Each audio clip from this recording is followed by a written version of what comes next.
நமது அரசு ஜோதிடம், பில்லி சூனியம் போன்ற மூட நம்பிக்கைகளுக்கு இடம் தராமல் அறிவியலை வளர்க்கும் திட்டங்களுக்கு முன்னுரிமை கொடுக்க வேண்டும் என்று நான் விடுதலை சிறுத்தைகளின் சார்பில் கோரிக்கை வைக்கின்றேன். ஒவ்வொருவருக்கும் ஒவ்வொரு நம்பிக்கை உண்டு, ஒவ்வொருவருக்கும் ஒவ்வொரு உணர்வுகள் உண்டு.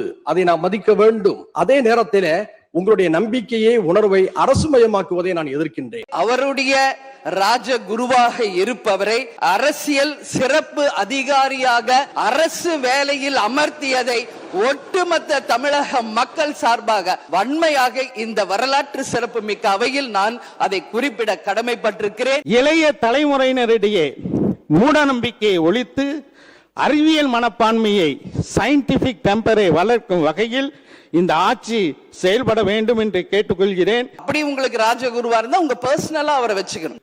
I will rethink about it. விமர்சனங்கள் பெருவாரியாக எழுந்த நிலையில் ஜோதிடர் ரத்தன் பண்டிட்டுக்கு அரசு பதவி வழங்கிய உத்தரவை திரும்ப பெற்றிருக்கிறது தாவேகா அரசு.